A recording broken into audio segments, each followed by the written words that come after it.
కేంద్ర ప్రభుత్వం అయితే ఎటువంటి షూరిటీ లేకుండా చిన్న వ్యాపారులకు, వీధి వ్యాపారులకైతే రుణ సదుపాయాన్ని కల్పిస్తుంది. మరి ఎటువంటి షూరిటీ లేకుండా ఎలా అప్లై చేసుకోవాలి, ఇది నిజమా కాదా అనే దాని గురించి మీరు సంకోచించిన అవసరం లేదు. మన వీడియోని అయితే చివరి వరకు చూడండి. తప్పకుండా మీకు ఏ విధంగా అప్లై చేసుకోవాలి, మళ్ళీ ఏ విధంగా కట్టాల్సి ఉంటుంది, మరి షూరిటీ లేకుండా అంటారు ఎట్లా వస్తుందా రాదా అనేటువంటి అన్ని డౌట్స్ గురించి అయితే నేను మీకు ఈ వీడియోలో ఎక్స్ప్లెయిన్ చేస్తాను. కాబట్టి తప్పకుండా మీరైతే వీడియో చివరి వరకు చూడండి. చాలా మంది మన వీడియో చూస్తున్నారు కానీ సబ్స్క్రైబ్ అయితే చేసుకోవడం లేదు. వెంటనే సబ్స్క్రైబ్ చేసుకొని పక్కన ఉన్నటువంటి గంట సింబల్ అయితే నొక్కండి. ఇప్పుడైతే మనము టాపిక్ లోకి వెళ్ళిపోదాం. షూరిటీ లేకుండా రుణం, మోదీ సర్కార్ అదిరిపోయే స్కీమ్, మీరు అర్హులైనా? కేంద్ర ప్రభుత్వం అయితే మనకు షూరిటీ లేకుండానైతే రుణం ఇచ్చేటువంటి ఒక పథకాన్ని తీసుకొచ్చింది. దాని గురించి తెలుసుకుందాము. ఈ కాలంలో షూరిటీ లేకుండా రుణాలు ఎవరిస్తారు? కానీ మోడీ సర్కార్ ఆ పని చేస్తుంది. వ్యాపారవేత్తలను ప్రోత్సహించాలని షూరిటీ లేకుండా లోన్స్ ఇచ్చేటువంటి పథకాన్ని తీసుకువచ్చింది. అంతేకాకుండా వడ్డీ రాయితీ, క్యాష్ బ్యాక్, రివార్డులు కూడా పొందవచ్చును. మరి ఆ పథకం వివరాలు తెలుసుకుందాము. అదేవిధంగా మనకు ఏదైతే షూరిటీ లేకుండా డబ్బులు ఇవ్వడంతో పాటుగా క్యాష్ బ్యాక్ మరియు వడ్డీ రాయితీ కూడా ఈ యొక్క స్కీమ్లో ఉందట. మరి ఎవరికి వస్తుంది, ఏంది అనేటువంటి విషయాల గురించి మనం తెలుసుకుందాం. ఇప్పుడైతే వీధి వ్యాపారులకు ఉపయోగపడేలా ప్రధానమంత్రి వీధి విక్రేత ఆత్మ నిర్భయ నిధి పథకం ప్రారంభించారు. వాళ్లకు ఆర్థికంగా భరోసా ఇవ్వాలన్న లక్ష్యంతో ఈ స్కీమ్ను అయితే తీసుకొచ్చారు. ప్రధానమంత్రి స్వయనిధి పథకం అంటే ఏమిటి? ఇది కేంద్ర గృహ నిర్మాణ, పట్టణాభివృద్ధి మంత్రిత్వ శాఖ ఈ పథకాన్ని జూన్ 2020లోనే ప్రారంభించింది. ఈ పథకం కింద షూరిటీ అవసరం లేకుండా రుణాలు ఇస్తారు. ఇందులో రుణం తిరిగి చెల్లించడానికి కఠినమైన నిబంధనలు ఏమీ లేకపోవడము విశేషము. అయితే కేంద్ర ప్రభుత్వం వీధి వ్యాపారాలను ప్రోత్సహించడం కోసమే కేవలము ప్రధానమంత్రి వీధి విక్రేత ఆత్మనిర్భయ అనేటువంటి నిధిని ప్రారంభించిందట. అయితే మనకు ఈ యొక్క పథకం కింద తీసుకున్నటువంటి డబ్బును చెల్లించడానికి కఠినమైనటువంటి నిబంధనలు కూడా కేంద్ర ప్రభుత్వం అయితే ఏమీ పెట్టలేదట. మరి దీన్ని ఏ విధంగా పొందాలి అనే దాని గురించి ఇప్పుడు చూద్దాం ఒకసారి. ఈ పథకం ద్వారా దాదాపుగా 50 లక్షల మంది వీధి వ్యాపారులను చేర్చాలని ప్లాన్ చేస్తున్నారు. ఈ పథకం కింద ముందు 10,000 రూపాయల రుణం ఇస్తారు. దీన్ని తిరిగి సక్రమంగా చెల్లిస్తే రెండో విడతలో 20,000 రూపాయల రుణం ఇస్తారు. అవి కూడా ఎలాంటి ఎగవేత లేకుండా చెల్లిస్తే 50,000 రూపాయల వరకు రుణం ఇస్తారు. రుణాన్ని సకాలంలో తిరిగి చెల్లిస్తే లాభం ఏంటి? సకాలంలో డబ్బులు చెల్లిస్తే తర్వాత ఇచ్చేటువంటి రుణ సాయం పెరుగుతుంది. ఈ లోన్లో 70% వార్షిక వడ్డీ రాయితీ, రుణాలను సకాలంలో తిరిగి చెల్లించినందుకు ఏడాదికి 1,200 క్యాష్ బ్యాక్ రివార్డు కూడా ఇస్తారు.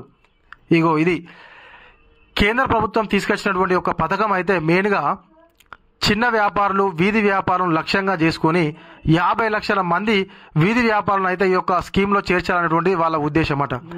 మొదటగా 10,000 రూపాయలు రుణం ఇస్తారు. ఆ తర్వాత దాన్ని కరెక్ట్ కడితే తర్వాతకి 20,000, తర్వాతకి 50,000 ఇట్లా సక్రమంగా కట్టిన కొద్దీ మనమైతే ఎటువంటి మనకు ఇన్స్టాల్మెంట్లు ఎగ్గొట్టకుండా కడితే మన యొక్క రుణం అయితే పెరుగుతూ పోతుంది. అదేవిధంగా ఈ యొక్క స్కీమ్ కింద ఎవరైతే కరెక్ట్గా కడతారో వాళ్ళకైతే సంవత్సరానికి 1,200 రూపాయల క్యాష్ బ్యాక్ను కూడా రిటర్న్ అయితే కేంద్ర ప్రభుత్వం ఇస్తుందట. చూసిరా ఎన్ని లాభాలు ఉన్నాయో ఈ పథకం ద్వారా. ఈ పథకం అర్హత ప్రమాణాలు ఏమిటి? పట్టణాల్లో పండ్లు, కూరగాయలు, స్ట్రీట్ ఫుడ్ వస్తువులు అమ్మే వ్యాపారులు, హెయిర్ సెలూను, లాండ్రీ వంటి సేవలు అందించేటువంటి వ్యాపారులు ఈ పథకానికి అర్హులు. వీధి వ్యాపారులు చేయడానికి సర్టిఫికేట్ లేని అభ్యర్థులు కూడా ఈ పథకానికి అప్లై చేసుకోవచ్చును. లోకల్ ఎంక్వైరీ చేసిన తర్వాత తాత్కాలిక సర్టిఫికేట్ను అప్లై చేసుకోవచ్చును. చూసిరా ఈ పథకంకు చిన్న వ్యాపారం చేసుకునేటువంటి వాళ్ళు కూడా అర్హులే. మనకు ఏదో పెద్దగా మనకు షాపింగ్ కాంప్లెక్స్లు లేకుంటే షాపులలో పెట్టుకోవాల్సిన అవసరం లేదు. మనం వీధుల్లో తోపుడు బండ్లు పెట్టుకొని అమ్ముకునేటువంటి వాళ్ళు కూడా ఈ యొక్క పథకంకి అయితే అర్హులే అని చెప్పేసి కేంద్ర ప్రభుత్వం అయితే ప్రకటన చేయడం జరిగింది. ఆన్లైన్ ద్వారా ఈ యొక్క రుణం పొందడానికి అయితే ఈజీ అట. ఆన్లైన్ అప్లికేషన్ ద్వారా రుణం పొందడము చాలా సులువు. వీధి వ్యాపారులు రుణం కోసం అప్లై చేయడానికి అధికారిక వెబ్సైట్ని అయితే చూడొచ్చు. ఇక్కడ మనకు కింద ఉన్నటువంటి వెబ్సైట్లోకి వెళ్ళైతే మనం అయితే అప్లై చేసుకోవచ్చట. అయితే దీనికి అవసరమైనటువంటి డాక్యుమెంట్లు ఏంటి? అయితే ఆధార్ కార్డుకి అయితే మొబైల్ నెంబర్ లింకు అయి ఉండాలి. మనకి ఇప్పుడు ఆధార్ కార్డు ఉంటుంది కదా, ఆధార్ కార్డు ఖచ్చితంగా మొబైల్ నెంబర్ అయితే లింక్ అయి ఉండాలట. ఎందుకంటే దానికి ఓటీపీ వస్తుంది కాబట్టి ఖచ్చితంగా లింక్ అయి ఉండాలట. అదేవిధంగా ఓటర్ ఐడి కార్డు లేదా రేషన్ కార్డు, డ్రైవింగ్ లైసెన్సు ఖచ్చితంగా ఉండాలి. ఇందులో ఏదైనా ఒకటి ఈ మూడిట్లో ఓటర్ ఐడి అన్నా, రేషన్ కార్డు అన్నా, డ్రైవింగ్ లైసెన్స్ అన్నా ఈ మూడిట్లో ఏదైనా ఒకటి ఉండాలి.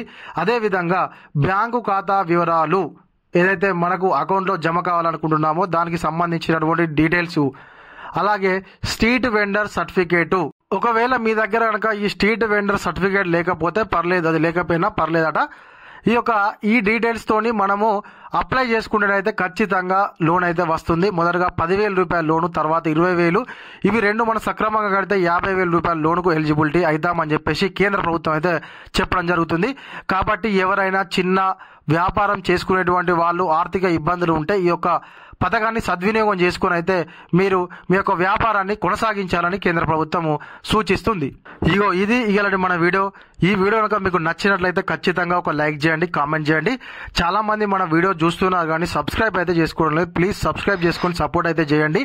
కొత్తగా చూస్తున్న వాళ్ళైతే మన ఛానల్ను సబ్స్క్రైబ్ చేసుకొని పక్కన గంట సింబల్ నొక్కడం ద్వారా నేను చేసేటువంటి వీడియోస్ అయితే మీకు నోటిఫికేషన్ రూపంలో రావడం జరుగుతుంది. Thank you.